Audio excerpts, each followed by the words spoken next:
Why not? So professional development, and it's really a joy that we have $500 to spend. You know, considering we had so little before, it's and we had such restrictions, it's like, what will we use it for?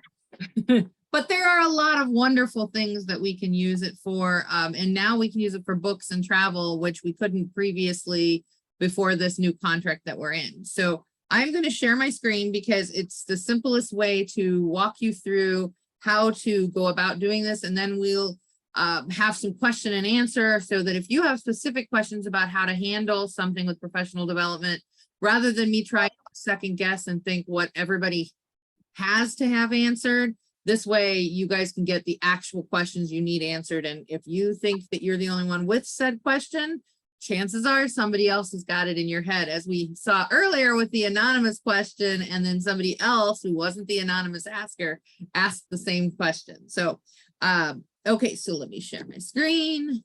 I like to share just the whole screen.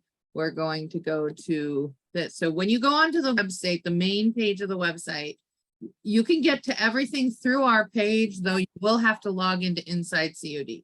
So for professional development materials, so you see the main page here, you will have this spot right here where it says resources.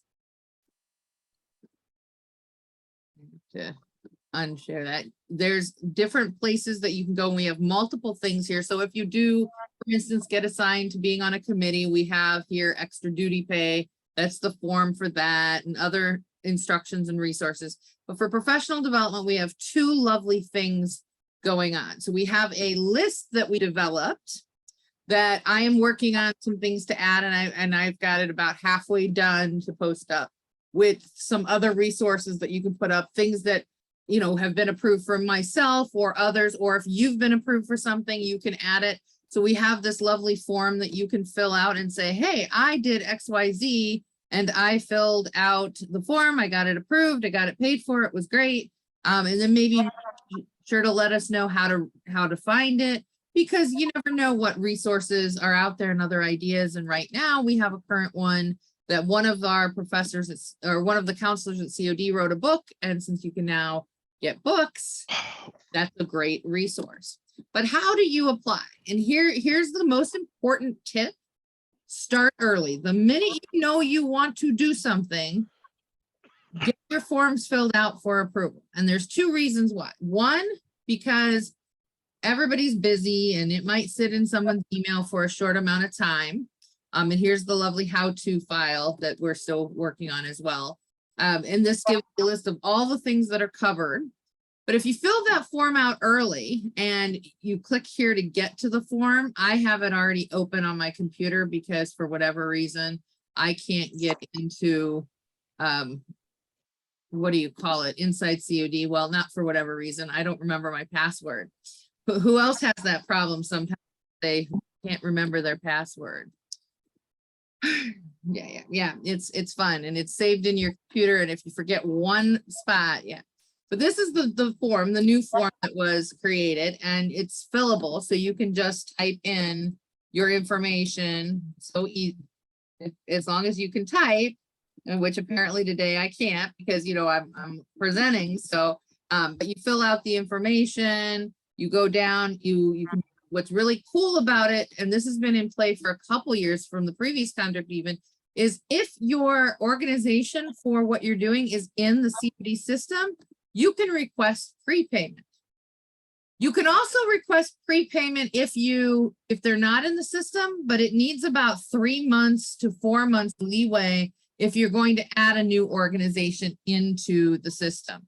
So for instance, I went to a writing conference several years ago, and rather than me paying the $350 portion that the school was going to cover, I went through the whole process of having them added into the COD payers list. And it's a matter of filling out, you fill out this all, and then when you put prepayment, it goes to the appropriate office and goes through this whole chain, and you have to follow it around, and it's very cumbersome. But if it's an organization, like if, for instance, you want to take the ION training down at University of Illinois, Springfield, it used to be Sangamon State. So University of Illinois at Springfield, and you go through that ION training program, the Masters of Online Teaching, which is a really great program, and it is covered, of course, under professional development. If you wanted to take that, they are in our system. Mark the prepayment, they'll mail the check down. But you always want to make sure to put in the notes here, please, if you're doing prepay, please make sure to list my name as the person doing it, because if they don't, it just gets applied randomly and that can cause problems. So another tip is to always follow up and give more information on these forms than you really think is necessary. Because if you forget something or you don't think it's needed, it can cause problems. And the form is pretty clear. You know, if you're putting in for licensure portion, if you're putting in for conference seminars, the fitness center, the dues. And someone asked a question earlier about dues, whether dues was covered for our CODA dues, and no, union dues are not covered. So this is professional membership dues. So for instance, if somebody is wanting to be in the American Psychological Association, for instance, because that's a really great resource for psychologists, or I suddenly can't think of any other organizations, not even my own field. Oh, go ahead, Neil. What organization you thinking of? Yeah, I know this because I literally just did this to hopefully get reimbursed. But next weekend in my department, the Illinois Communication and Theater Association is having their conference on the COD campus, as a matter of fact. And that would be, yeah, that is, depending on whether or not I got this form in quickly enough or not, that is certainly something that would be coverable. Yes, absolutely. Both the dues and the conference, as well as, well, there really isn't much travel. So sorry, Neil, you don't get travel for that one. But if you were going to a conference that was, say, in Alaska and you needed airfare and hotel, then you could get up to $500 to cover that kind of travel as per whatever the guidelines are for the college travel at the time.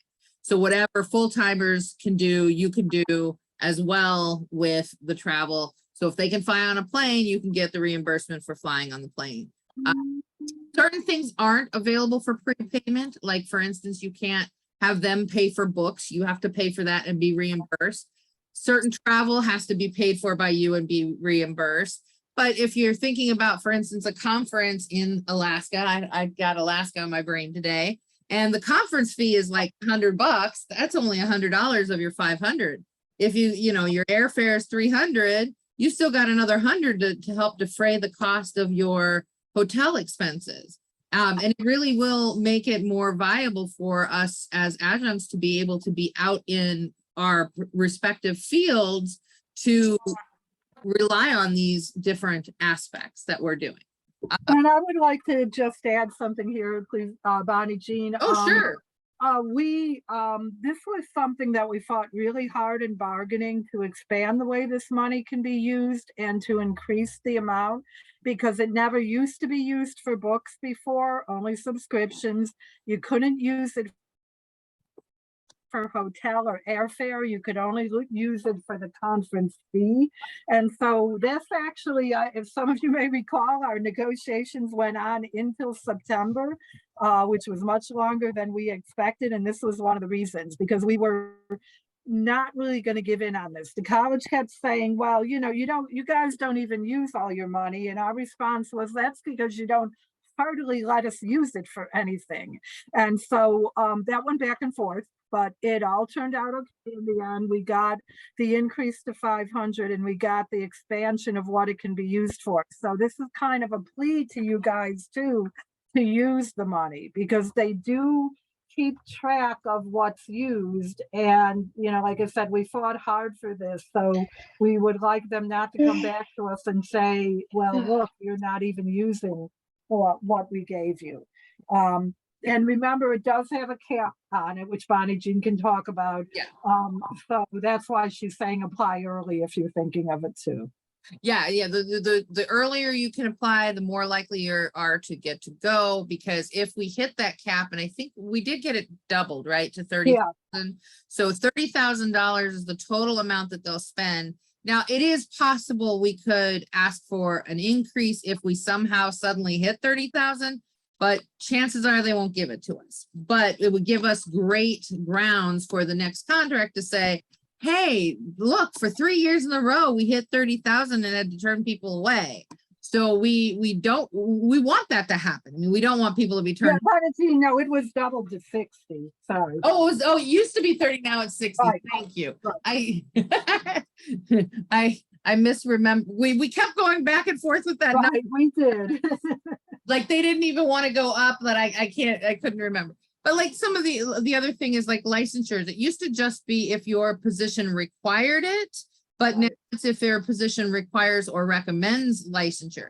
Now, if it's not, or if it benefits, like, so somebody who is in teaching psychology and they have a license to, as a counselor, they can make the case to have their licensing for their LP, for whatever that is, to be a licensed counselor paid for, not because it's a benefit to their job.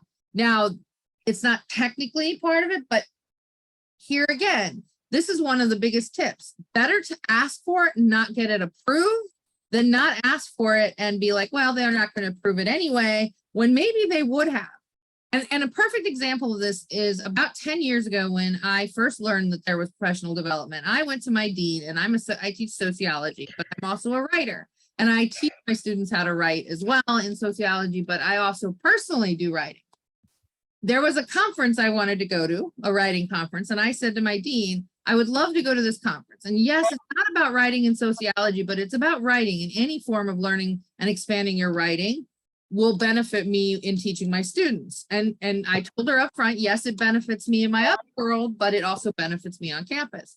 She said, no problem. And she approved it. She approved it 3 years in a row, and then another conference. And then most recently, she also approved, or not she, now we have the new dean. He approved my taking 3 classes at COD to get a certificate in creative writing. And I'm a sociology instructor. I made the justification, and that's the next thing I wanted to show you. I wrote a very detailed justification of how the creative writing certificate will benefit my students. And as you can see, I put in the beginning part of it, like why it specifically relates to my class. And because there's precedence, I added that below, that there's precedence from previous. And the form asks for if there's a space for, if you need more space for justification, use it. Definitely use it, because this teeny tiny little form only allows for at most 2 sentences. And that's if they're brief sentences. So what I always put here is, if I get to my, I put down the basics, 3 courses, what it is, and then I say, see attached justification. So they know that I wrote something else, and I always put it in all caps because I want them to know that it's there. I want no question. I want 0 problem with it. And the justification, with the exception of one thing I've requested, which I still don't understand why they didn't approve it. They have approved everything I've requested, and it's been great because I've gotten to experience great opportunities that I wouldn't have otherwise, because, you know, I don't necessarily always have the means. And that's why it's really important to put down all that information. And if you, and try to get prepayment where you initial here, if you, for whatever reason, can't, you know, don't pass the class or don't finish it, then you will be expected to pay back a prepayment. But that's, if you're going to finish it, then that's not a problem. You submit the requirement. Put the total tuition and fees here. And then if you're asking for 500, just put the 500 here because that's what it is. But you want to put the total of everything here. Like my class, the total amount that the course was going to be was 500 plus 185. So 685. And that didn't count the books. That was just the tuition for that, but they would have covered the books if it was all under the 500. So that's how that goes. And then of course, these have instructions on here that will remind you of what they cover, But I think what we have in our contract is clearer than the way they've done it here. But either way, it does that. So I feel like I'm forgetting something. But that's why questions and answers is so powerful. Well, and I did just want to mention, so that she was talking about the pre-approval, and yes, you must get pre-approval. Yes. Well, Right. you're supposed to get pre-approval, and I would recommend you always do that as much as possible. However, if you learn of something today, for instance, and it's a conference next week and you have to pay before today or you won't get a spot, go ahead and pay and submit your pre-approval on Monday type of thing and say, I did pay for this already, and attach the receipt showing you paid. And I did so because I had to pay by XYZ date, and attach the picture showing that it had to be paid by XYZ date, and say, please forgive me. I didn't know about this until this happened. Please, the conference isn't until next week. So that's what that justification form letter is all about. And I would say always submit that justification unless it's a no-brainer, like, for instance, if you teach speech and you're doing the organization that Neil talked about, that's pretty much a no-brainer. Or if you're a counselor, you get your licensing and counseling, that kind of thing. So, and then someone sent me a message about job related. Yes, it needs to be job related. So for instance, writing, I teach my students how to write sociology. I utilize, for instance, in my sex, gender, and power class, they have to write a fairy tale at the end of the semester. So learning different formats and styles for writing to help my students write benefits and is job related for the way I teach my class. So I justified that. Now, the one that they turned down was Toastmasters conferences and Toastmasters dues. I would think being trained to stand up in front of a group of people would benefit teachers, right? Because we're speaking in front of people. But no matter how I tried to justify it, they declined it. 3 times I tried.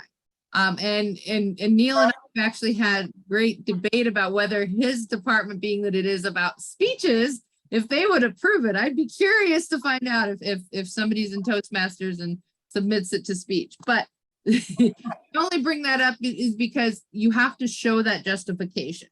And there is some leeway in terms,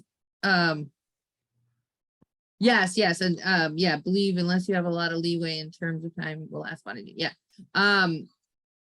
Prepayment is definitely, I like it. So if you can manage to get it way ahead in, you need that leeway. Yes, I definitely agree.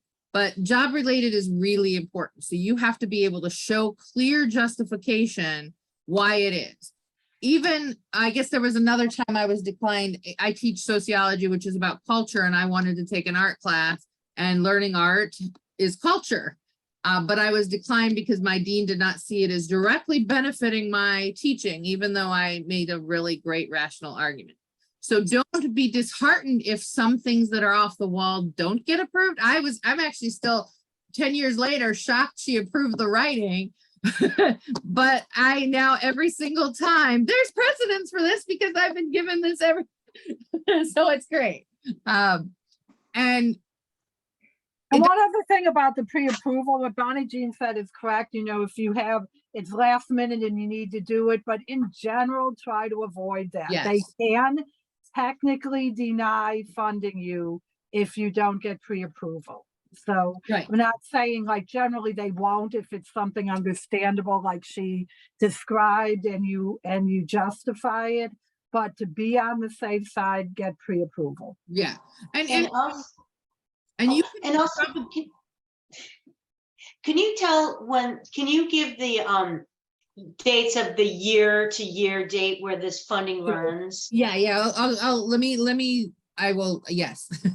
So the pre-approval thing, think about it this way. It's theoretically supposed to be about payment of, but you can make the argument that if it's like a conference, you're getting pre-approval before attending the conference. So that's, there's some gray area there. The dates are typical fiscal year. So July 1 to June 30th. Now, I would say that if you're trying to get something covered for a year and you wait until June 15th, depending on what it is, it'll probably end up on the next year's. Because there is a little rule, which we learned about a couple years ago, that anything that straddles that shift from fiscal year to fiscal year ends up on the new year. So for instance, those ION courses or a summer course somewhere that goes from June into July, it's based on when the course ends, not when the course begins. Because it's based on when they would theoretically pay it. Even if you're getting it prepaid, it would count as the next year, which we didn't do that. And there we had several people who were trying to go to the ION during the shutdowns. And so they took care of all of us. They made an exception and made sure we got to attend that. But it was a very important thing that they're like, we can't do this always. We need to make sure it's really clear that your members know that it's based on when it ends. And if it's something like books, for instance, say you want to buy some books, you need to go in, get the prices of the books at the highest price. If you spend less than what you're asking for, that's fine. You're only going to get reimbursed what you ask for. So you want to make sure to estimate for taxes and shipping and all those things that go into the cost of the book up front, and then they'll reimburse whatever beyond that. Now, if you run across the deal that, like, if you find a book that's normally $500 and it's on sale for $100, and you have like 12 hours to get it or that price goes away, I would say pick up the phone, call your dean, let them know, get them to send a verbal authorization for you to go ahead and buy it, and then follow up that email and have them do that, and then submit the form. Find ways to do the things you need to do in those rare cases where an exception might be needed, because if you got a good relationship with your deans, it will benefit you. But just reiterate, early is better, and trying to get things done before. And no, well, you know, I don't know if it's through Concur anymore. I don't think so. I think that they send you a check, because it's not done. It's all done through HR and you send it to her, but they've been changing things so rapidly. Cheryl, do you know if for the reimbursement for this is through Concur? I don't think it is. It never. I don't think you have to go in and do anything in Concur. Like I said, yeah, I think they simply reimburse you, though. Yeah, if it's a conference, it could be like that if they want you to do travel through them. Yeah, that's a good question. We can find that out and add it to the website. So yeah, and they may want you to use, like, if it's airfare you want covered, they may want to use their travel agent as opposed to your own, you know, folks. If they're going to prepay airfare for you, why not, right? Use their people, then they prepay it and it's done. When I have gotten reimbursed in the past, what always happened is I submitted my receipts to Adrian in HR. She did her thing, and then at some point I got a check sent to me from the same office that handles all student accounts. The last time they were able to do direct deposit and send it to us direct deposit, but I still didn't have to do Concur. But I do all of mine as prepay for the last 5 years now. So everything is taken care of ahead of time. Though I am going to be hopefully in the spring taking a class again and paying for the books and get reimbursed. So I don't know what's going to happen. We do need to get that answer just to make sure. I see. Yeah, I've written it down. We will include that on the website. It was a good question. Yes, you can see your fund balance if you're on the My Access pages under the, I can log into that going through the secret that old way on My Access, which I won't tell everybody what that is because we don't want them to be mad at us. But if you're in it's the same place.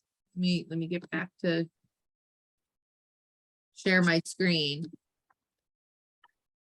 So if you're in the My Access portion of Inside COD, you would go to Employees, and then it has View Professional Development Funds, and then you have to click the fiscal year. So we are currently in the 2023 fiscal year. So the fiscal year is labeled as the end of the year, not the beginning of the year. And it's saying I still have $500. If I were to have said 2022, it says I have $0 because the prepay for the COD classes is listed. You have another question in the chat. I would say there's not such a thing as too far out. I would, especially if it's in, I would say fill out the forms now and get them to prepay it and go through that process, because then the organization where you're attending and where that event is at will be in the system, get smoother going forward for anybody else who wants to go to that conference. So I say apply now, get it done early. If you know, and you know what it's going to cost and you know the amounts and know all of that information, get it in. Yeah, I think that's, sorry, I shouldn't interrupt. No, go ahead, Neil. But in my experience with the conference I was just mentioning, part of the sticking point is knowing what the price is. So pretty much as soon as you know what the price is, then by all means, go right ahead and do it. But it's going to be challenging to get that approved if you don't have the numbers. Yes, and you could estimate, but it's better to have the actual numbers and be able to say, okay, here you go.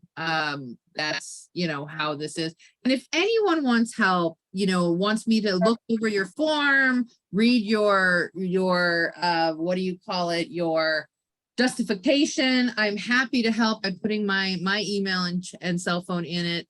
Give me lead time though, too. I can't don't send me an email and say, can you please look over this for me? I need it today in 3 minutes. I can't drop everything and do that. But if you send me an email that says, hey, can you look this over? I need it in a couple days. I will definitely get it back to you in a couple days. I'll offer feedback. I'll say, I would change this, this, and this. And, then when you're ready to send it in, Okay, so we're getting close to our stop time. So are there any other questions about professional development? And again, we really encourage you to use it. And like we said, we're going to have on our website where you can put in things you did that might be helpful to other people. Yeah. But any other questions? Oh, sorry, go ahead. There was a question in the chat to me privately about lead time. How long before from joining CODA and IEA to seeing the funds available? Once you are CODA eligible, because this is just for CODA members, it's not for non-CODA, for folks who aren't eligible. So new hires at COD don't get the same benefit. So the minute you are eligible for CODA in part of our bargaining unit, it's available to you. So it should be updated in their system fairly quickly after that in the fall semester. And seriously, please contact me with questions, help. Our 2023 salary increase 3%, right, Cheryl? Yeah, we got 3%, and it kind of turns out most people in the college got 3%, but that is only thanks to us. Yeah, but that's not. When we were bargaining, we could already see the way the economy was headed. You didn't have to be a clairvoyant to see that. So we knew the urban CPIU was going to be high. And so we went with the max that could be gotten, which was CPIU plus 0.5% up to 3%. So we got that because I want to stop the recording before you. If there's no more questions on. Not a question, but I just want to throw this out there so that it's on the recording. Yes, please. That form that we showed you up at the top in terms of, where to enter, enter your information so that we can advertise to people, hey, this is a thing that gets approved. Obviously, if you apply for something now and it gets approved, please do that. But also, if you're somebody who already has successfully used your professional development funds in the past, please feel free to take a minute after the meeting, swing by that form and enter that information as well, because we would love to have just a big ol' list that everyone can go to if they are struggling to come up with ways to use the money. So Yeah. if you have done that successfully, please let us know how, so that we can advertise that as an opportunity to your fellow members. And if you can't remember how to get it online, feel free to just email it to me and I'll get it into the list I'm creating. So you have 2 ways to do it. So on that note, let me stop the recording.